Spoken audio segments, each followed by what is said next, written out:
कौन कौन है जो एसएससी को टारगेट कर रहे हैं इस साल? एक लोग। कितने लोग बैंकिंग वाले हैं? अरे हो गया सर, आपके लिए बुलाया गया। Thank you. एसएससी बहुत लोगों को नहीं पता है क्या?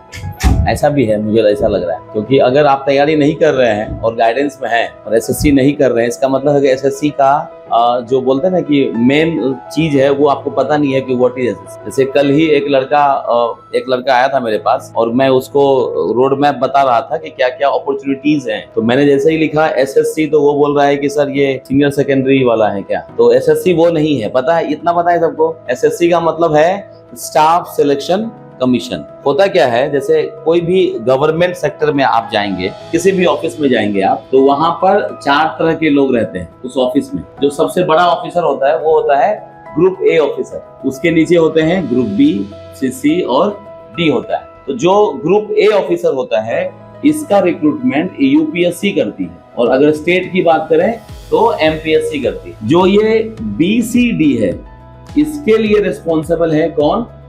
एसएससी। अगर सेंट्रल गवर्नमेंट ऑफिस में आप जॉब करना चाहते हैं और आप ग्रुप बी, सी और डी में से कोई जॉब चाहते हैं तो कौन सा एग्जाम देना पड़ेगा? जो एग्जाम एसएससी के थ्रू होता है। यूपीएससी क्या है? एक रिक्रूटमेंट एजेंसी है, मतलब इनका काम क्या है? रिक्रूट करना। जस्ट लाइक दैट एसएससी भी क्या है? एक रिक्रूटमेंट एजेंसी है जो बहुत तरह के एग्जाम कंडक्ट करती है। जैसे अभी जो सर बता रहे थे एग्जाम, उसका नाम क्या है? CGL, combined graduate level. Minimum qualification है कि आपका ग्रेजुएशन होना चाहिए। इसके अलावा एक एग्जाम होता है CHSL, एक एग्जाम होता है MTS, एक एग्जाम होता है CPO, एक एग्जाम होता है स्टेनोग्राफर। तो एसएससी बहुत सारा एग्जाम लेती है। क्लियर हुआ? कितने लोग हैं जो बैंक के लिए आए हैं GIC में? ये नंबर हमेशा बढ़ा रहता है। पता है क्यों? क्योंकि एसएससी नहीं पता है। ऐसा नहीं है कि हम ये बैंक अपने को दिखता है, यहाँ से नीचे उतरो कैनरा बैंक, थोड़ा और दूर जाओ तो बैंक ऑफ महाराष्ट्र, इधर गए तो बैंक ऑफ बड़ौदा। लेकिन किसी को कस्टम ऑफिस दिखा है? दिखा भी होगा तो पता नहीं चलेगा कि ये कस्टम ऑफिस है, क्योंकि अपना डेली लाइफ में वो काम नहीं आता है। बैंक में काम आता है, हमको पैसा निकालना है या ड्राफ्ट बनाना है या कुछ भी एक्टिविटी हमारा बैंक से होता है, तो अपने को ना बैंक देखते हैं, हाँ AC है, केबिन है, मस्त है, बोर्ड है, नाश्ता पानी है, बिस्लेरी का पानी, मतलब सब कुछ अपने को दिख रहा है, तो वो ना हिट करता है कि नहीं ये इधर जॉब मजा आएगा। लेकिन असलियत ये है कि आपको जब आप करियर चूज करने जा रहे हैं तो आप सब कुछ को जान लीजिए पहले, मतलब जान लीजिए कि बैंक का एंड पॉइंट क्या है और एसएससी का एंड पॉइंट क्या है। मैं बैंक वाले को नीचा नहीं दिखा रहा हूँ, ठीक है, मैंने खुद बैंक भी क्लियर किया है, मैंने 3 एग्जाम क्लियर किए हैं, SSC, CGL, IBPS, PO, LIC, WO, ठीक है। तीनों एग्जाम में उस समय मैंने एसएससी चूज कर लिया था, वो बाय डिफॉल्ट या बाय एक्सीडेंट ही समझो, क्योंकि हमको भी एसएससी के बारे में ज्यादा उतना पता नहीं था, लेकिन इतना पता था कि इस जॉब में, जो जॉब में मैं हूँ, इसमें यूनिफॉर्म है, तो हमारे तरफ यूनिफॉर्म मतलब एकदम अलग वो रहता है। तो बस यूनिफॉर्म की जो खुशबू है, वो खुशबू को लेके मैंने ये जॉब ज्वाइन कर ली। बाद में पता चला कि मेरा डिसीजन बहुत ही सही था कि मैं बैंक को और LIC को ज्वाइन नहीं किया। क्लियर हुआ? अब मैं बताता हूँ आप लोगों को कि आखिर क्या है, दोनों में डिफरेंस क्या है, बैंक और एसएससी में क्या डिफरेंस है। किसी को पता है? कोई 1-2 डिफरेंस बैंक के जॉब में और एसएससी के जॉब। एसएससी के जॉब समझ में आ रहा है, जैसे मैं हूँ GST डिपार्टमेंट, इसी तरह आप जाएंगे इनकम टैक्स डिपार्टमेंट, इसी तरह आप जाएंगे CBI ज्वाइन करेंगे, आप जाएंगे ED ज्वाइन करेंगे। जितने भी सेंट्रल गवर्नमेंट ऑफिस है उसमें आप ग्रुप B जो होता है वो एसएससी के थ्रू होता है। क्लियर हो गया? तो अब SSC, CGL एक तरफ, बैंक PO एक तरफ, दोनों में डिफरेंस क्या है? कोई बताओ कुछ भी, जो भी दिमाग में आ रहा है। कुछ भी नहीं पता? ऐसा थोड़ी होगा। कुछ बताओ, एक पॉइंट सबको बताना है। कुछ नहीं पता? हाँ जी बताओ, पीछे कुछ नहीं पता? नहीं, लास्ट बेंच नहीं। तुम लोग सब कॉलेज में ही हो या कॉलेज पास आउट हो गए? अच्छा, कॉलेज कुछ लोग पास आउट हो। कितने लोग पास आउट हो गए? मतलब जिसने ग्रेजुएशन कर लिया है, इतने लोग। आप लोग तो पता होना चाहिए, बताओ। नहीं पता? ठीक है, जानना चाहेंगे एसएससी बैंकिंग में डिफरेंस क्या है? कोई भी जो जॉब आप लेते हैं, कोई भी जॉब मान लो तुम्हें ऑफर हो रही है, क्या देखना चाहते हो? सबसे पहला चीज रोकड़ा ना, माल पानी कितना। तो पता है बैंक PO का सैलरी, क्योंकि आप लोग बैंक PO की तैयारी करने आए हैं तो पता तो कर लिए होंगे कितना सैलरी है। बैंक PO का 42, वही सोच के तुम आ गई, तो तुम्हारे लिए गुड न्यूज है। हाँ, 80-85 तक है, लास्ट बेंच, अरे बाप इतना नहीं है, 70 to 75 के पर मंथ है, बैंक के ऊपर है। अगर SBI जाएंगे तो सिर्फ 75, SBI के नीचे रहेंगे तो 70 के आसपास आपके हाथ में आएगा। क्लियर है? SSC का पता है क्या? जैसे अगर तुम SSC के थ्रू GST इंस्पेक्टर बनते हो, कितना सैलरी है पता ही नहीं है। हाँ जी, GST इंस्पेक्टर को 60, कौन बोल रहे हैं 85, और तो तुम तो फिर बैंक की तैयारी नहीं कर रही होगी, SSC कर रही हो।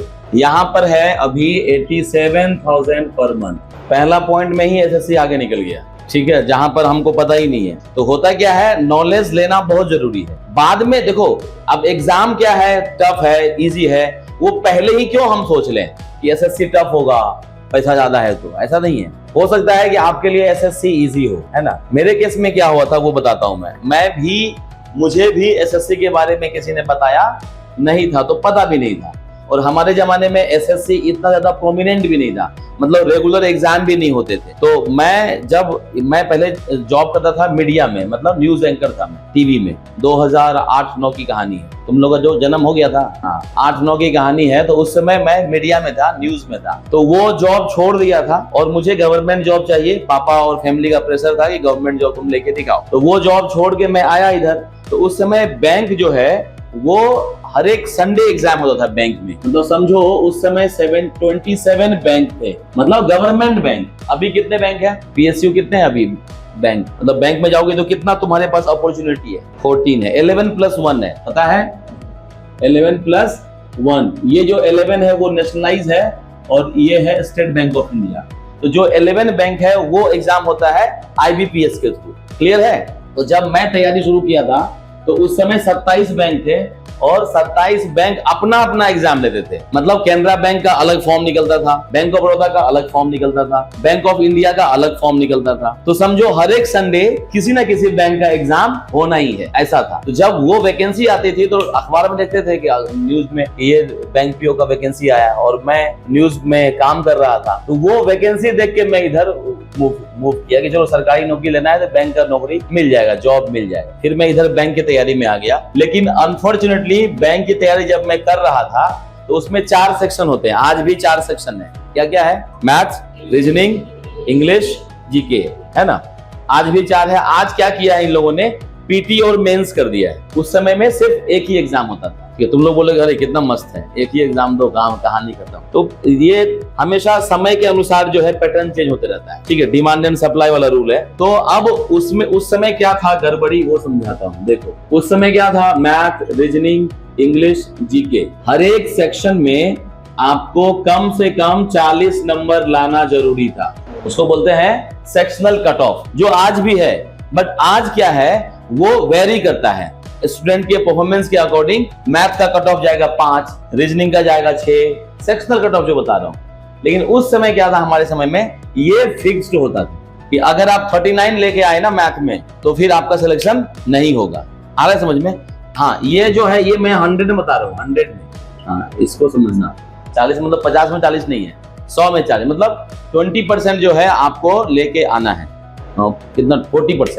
40% आपको लेके आना है हर एक सेक्शन में। तो मेरी जो पढ़ाई लिखाई हुई है वो गांव में हुई है। तो मेरा इंग्लिश और दिवाकर के बीच लड़ाई जो है वो लगातार जारी थी। जो मराठी मीडियम वाले होंगे वो मुझसे इत्तेफाक रखेंगे कि इंग्लिश बहुत बहुत भारी लगता है, टफ लगता है। मेरे केस में भी वही था। मेरा मैथ और रीजनिंग बहुत बढ़िया था, मैथ और रीजनिंग। तो इसमें मेरा आउट ऑफ आउट नंबर आता था, मतलब अगर 50 नंबर का पेपर है तो 50 में 50, रीजनिंग में 50 में 48, 49 ऐसा आता था। बट जहां तक बात है इंग्लिश की, तो वहां पर ये जो 40 नंबर है या 20% है, ये मेरा क्लियर नहीं होता। तो क्या हुआ, 1 साल तक मैं इसी जद्दोजहद में रहा। हमेशा हर एक एग्जाम में फेल हो रहा था, ओनली बिकॉज कि ये सेक्शनल कट ऑफ मेरा क्लियर नहीं हो रहा। एक एग्जाम में तो हद ही हो गई थी। एक एग्जाम में मेरा मैथ में 50 नंबर का पेपर था, 50 में 50, रीजनिंग में 48, 49, उसके बाद GS में 36 आउट ऑफ 50। और जब तीनों को जोड़ दिए तो कट ऑफ से मेरा ऑलरेडी ऊपर थे कट ऑफ। सिर्फ 3 में इंग्लिश का पता नहीं चलता था कि क्या हो, क्यों उस समय क्वेश्चन और ये सब नहीं पता चलता था, ये स्मार्टफोन ये सब नहीं था। तो हम ये सोच के बैठे थे कि कम से कम 20 नंबर तो आ ही जाएगा, जो 20 चाहिए या 40%, तो मेरा सिलेक्शन हो जाएगा। लेकिन जब आया रिजल्ट तो देखिए कट ऑफ से मैं बहुत ऊपर था, लेकिन मेरा रिजल्ट नहीं हुआ तो आरटीआई लगाए, उस समय आरटीआई का जमाना था, तो आरटीआई लगाए तो पता चला कि 20 में तो 20 की जगह मुझे आए थे 18 मार्क्स, मतलब सिर्फ 2 नंबर कम था। और कट ऑफ की बात करें तो मान लो जैसे 109 कट ऑफ है, मेरा 140 के आसपास नंबर, मतलब टोटल कट ऑफ में पास था, मैं इवन टॉपर था, लेकिन ओनली बिकॉज ये सेक्शनल कट ऑफ मेरा सिलेक्शन नहीं हुआ। तो मतलब क्या है कि आपको अगर कोई यहाँ ऐसा बच्चा बैठा है जो लगता है कि मैं सिर्फ इंग्लिश और रीजनिंग के भरोसे पास कर जाऊंगी, तो आंसर है नो, नहीं होगा। आपको चारों सेक्शन पे ध्यान देना पड़ेगा। 7 महीना हो गया, कोई रिजल्ट नहीं, बहुत सारे एग्जाम दिए, कोई रिजल्ट नहीं आया। तब उस समय मुझे एसएससी के बारे में पता। एसएससी का पेपर जब देखा तो उसमें लिखा हुआ था there is no sectional cut off. तो जैसे ही लिखा सेक्शनल कट ऑफ है नहीं और उसके कारण मेरा रिजल्ट नहीं हो रहा है, तो मैं बोला भल चलो इसको तो हम निकाल ही लेंगे, इसमें कोई दिक्कत नहीं आई। देखा मैंने एग्जाम में क्या सब पूछता है, तो same math, reasoning, English, GK सब कुछ वही था, सिलेबस भी सब कुछ वही था। मैंने बोला मैथ रीजनिंग का टेंशन है नहीं, कट ऑफ पता करते हैं, कट ऑफ कितना गया था लास्ट ईयर का। तुम लोग पूछते हो सर कट ऑफ कितना जाता है, तो मैं लास्ट ईयर में एक लड़का था जो पास किया था एसएससी, मतलब कहानी है ये 2010 एसएससी 2010 में एक बच्चा मतलब मेरे से जूनियर ही था, वो 2010 बैच में वो पास हुआ था, विशाल नाम, थाने में उसकी पोस्टिंग, मैं उस समय दिल्ली में रहता था। उसको फोन किया, विशाल कितना कट ऑफ गया था लास्ट ईयर, तो उसने मुझे बताया था कि 63 जो है वो कट ऑफ था, 200 में 63 वाले का सिलेक्शन एसएससी में हो गया। और मतलब क्या था कि चारों सेक्शन कितने कितने नंबर के थे, 50-50-50, ये मिला के 200 हो रहा था। तो मैंने बोला ये तो आराम से मेरा मैथ और रीजनिंग ही लेके आ जाएगा, दोनों में आराम से 63 आराम से मेरा हो जाएगा सिलेक्शन। तो एक कॉन्फिडेंस आ गया कि ये एग्जाम अपन निकाल सकते हैं। फिर मैंने तैयारी स्टार्ट करी एसएससी, लेकिन अनफॉर्चुनेटली जब तक एसएससी पता चला मेरा जो एज है वो 26.5 हो चुका था, मतलब 26.5 साल मेरी उम्र हो गई थी। क्योंकि देखो जर्नलिज्म का जॉब कर रहे थे, ठीक है, उससे पहले यूपीएससी की तैयारी कर रहे थे, तो उम्र तो बचेगी नहीं, तो 26.5 साल हो गया। और उस समय एसएससी में लास्ट कट ऑफ था 27 ईयर, आज है 30। मतलब मेरे पास एसएससी कब आया, जब मेरे पास सिर्फ एक ही गोली थी, ठीक है, फर्स्ट और लास्ट अटेम्प्ट। लेकिन अच्छी बात यह थी कि बैंक पीओ का तैयारी किए हुए थे, तो मैथ रीजनिंग से टेंशन नहीं था। तो मेरा पूरा फोकस किस पर हो गया कि एनी हाउ मुझे इंग्लिश तो करना ही पड़ेगा। और वो 6 महीना, और 6 महीने बाद प्रीलिम्स था, मतलब इसका टियर 1 एसएससी का। तो वो 6 महीने घर में बंद होकर के मैंने पढ़ाई।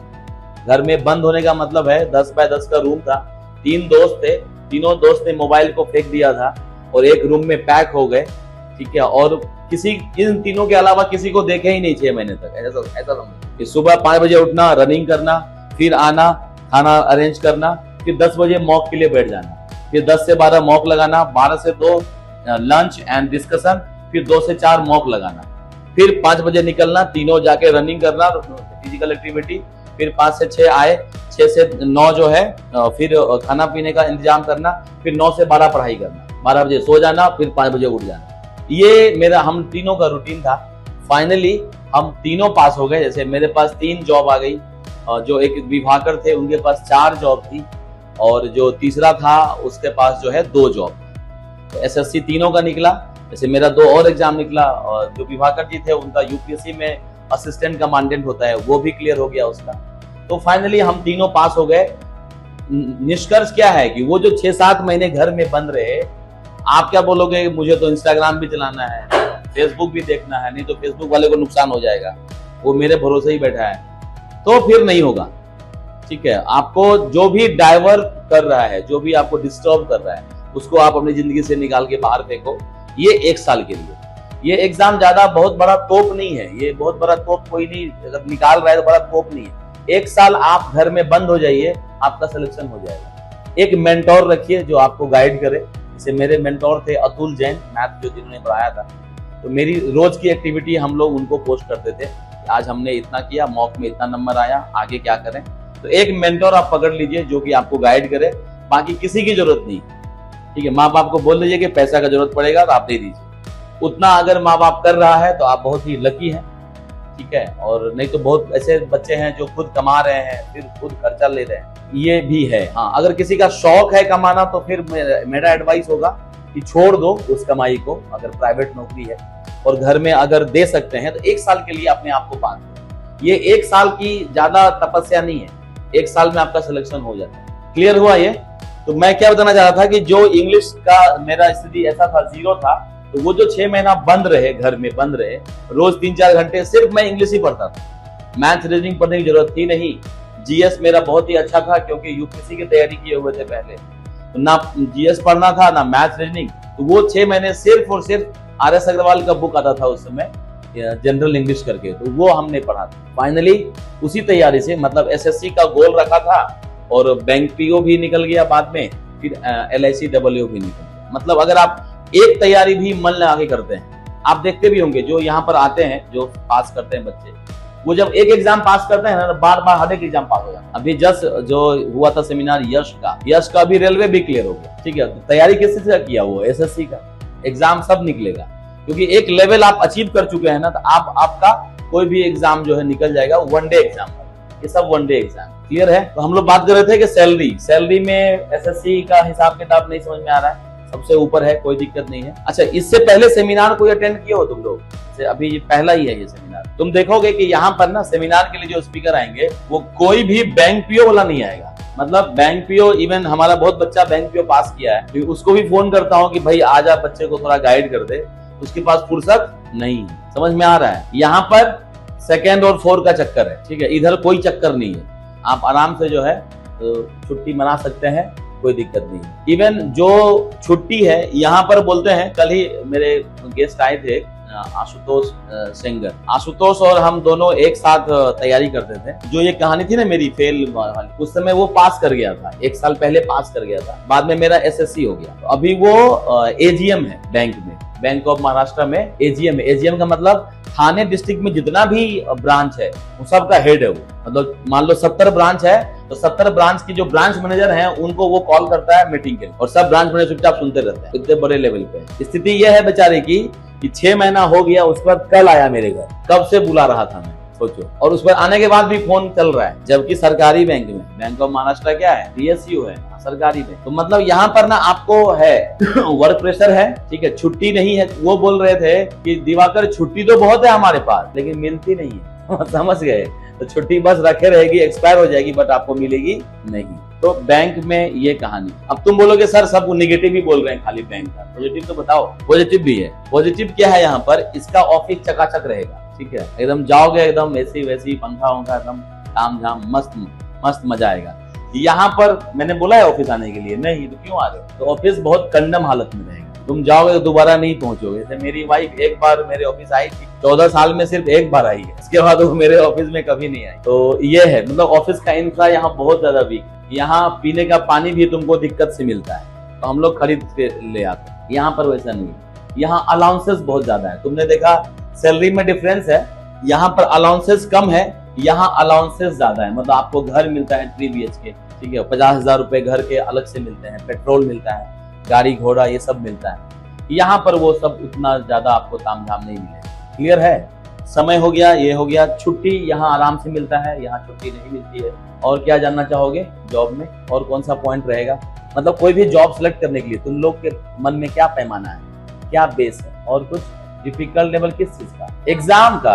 ये हो गया ना, ये जानना जरूरी है। देखो तुम लोग ना लाइफ में कोई भी डिसीजन लेने के लिए ना 2 चीज बहुत इंपॉर्टेंट है। कोई भी डिसीजन, चाहे वो SSC बैंकिंग हो, UPSC हो, MPSC हो, या तुम्हारे लाइफ में कोई डिसीजन हो रहा हो, तो 2 चीज ध्यान रखना, वो बहुत इंपॉर्टेंट होता है। एक है कोई भी काम का क्यों होना, व्हाई, और कोई भी काम का कैसे होना। ये 2 पॉइंट बहुत इंपॉर्टेंट है, जो मैं आज भी फॉलो करता हूँ। कौन बताएगा? कोई भी काम के लिए, इवन बैंक पीओ पास करना है या SSC पास करना है, अगर आपको क्या इंपॉर्टेंट लग रहा है, बैंक पीओ के लिए व्हाई इंपॉर्टेंट है तुम्हारे लिए या हाउ इंपॉर्टेंट? तुम क्वेश्चन समझ में आया? क्वेश्चन ये है कि जैसे अब मुझे बैंक पीओ बनना है, तो कोई गुरुदेव आ जाए और मुझे बता दें कि ये क्यों करना जरूरी है, व्हाई, और कैसे करोगे वो सारा सूत्रधार बता दें। जैसे बैंक पीओ का एग्जाम कैसे क्लियर होगा वो आपको मैं A to Z बता दूं कि ये बुक है, ऐसे है, वैसे है, उसका सारा कुछ बता दें। ये इंपॉर्टेंट है कि बैंक पीओ क्यों करना है, वो जरूरी, व्हाई जरूरी है तुम्हारे लिए, व्हाई। तो फिर अभी तो क्वेश्चन पूछा डिफिकल्टी लेवल,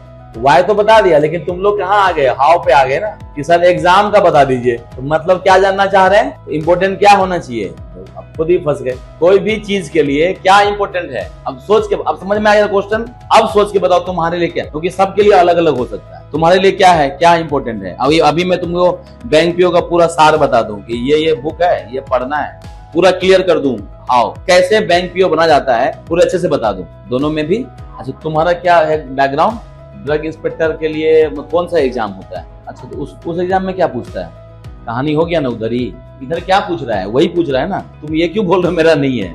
कहानी वही है ना। तुम्हारे पास भी मैथ रहेगा, तुम्हारे पास भी रीजनिंग है, इंग्लिश है, एप्टीट्यूड हर एक एग्जाम में पूछता है। ड्रग्स के लिए अलग से रहेगा एक पेपर तुम्हारा 15-20 को, बट नेचर ऑफ क्वेश्चन तो वही रहे, नेचर ऑफ पैटर्न तो वही है। तो तुम्हारे लिए फार्मा, तुम्हारे लिए जो एग्जाम का टारगेट है, मान लो उसका मैं बता दूं अच्छे से, वो इम्पोर्टेंट है कि तुमको क्यों जाना चाहिए ड्रग इंस्पेक्टर बनने, वो इम्पोर्टेंट। ये है क्वेश्चन, क्यों जाना जरूरी है? तुमको पता है क्यों जाना जरूरी है? तो तुम लोग को अपने आप पता होगा ना क्यों बनना चाहती हो बैंक पीओ या एसएससी या ड्रग इंस्पेक्टर, क्यों बनना चाहती हो बताओ। चकाचौंध देख के मजा आ गया है, तो इधर हम जाएंगे। तुम्हारा क्या टारगेट है? हाउ अगर बता देंगे तुम्हारा हाउ। दोनों में कौन? एक ही ऑप्शन बोलना है, वाई। वाई क्यों? हाँ मतलब क्यों तुम्हारे लिए वाई इंपॉर्टेंट क्यों है? मतलब उसका वो चकाचौंध देख के, मतलब मरने को तैयार हूँ सर, पैसा मिलना चाहिए, उससे कोई फर्क नहीं पड़ता। कोई जो तुम लोग पढ़ाई किया हो ना ग्रेजुएशन में, वो सब कुछ काम नहीं आता है जॉब में, याद रखना। कुछ भी पढ़े हो कुछ भी काम नहीं आएगा। अब बताओ, हम लोग को लगता है कि अरे मैंने बैंकिंग किया है तो बैंक में जाएंगे तो हम एकदम स्पीड से प्रमोशन ले लेंगे, ऐसा कुछ नहीं होने वाला है। उधर का काम अलग है, एग्जाम में पूछता अलग है, ग्रेजुएशन में पढ़े थे अलग है, सब कहानी अलग अलग है। जॉब में कुछ और ही करना है। अब बताओ, अब कंफ्यूज हो गया। हाँ वाई इंपॉर्टेंट, हाउ तुम्हारा हाउ वाई। ठीक है देखो अभी समझाता हूं मैं। कोई भी काम के लिए वाई या हाउ कितना इंपॉर्टेंट है उसको एग्जांपल से समझाता हूँ। इस सेमिनार का मेन यही, ये जो भी बता रहा हूँ ना, यही सबसे इंपॉर्टेंट पार्ट है। ये अगर आपने क्लियर कर लिया ना तो हो जाएगा आपका जो भी एग्जाम आप जाना चाहते हैं।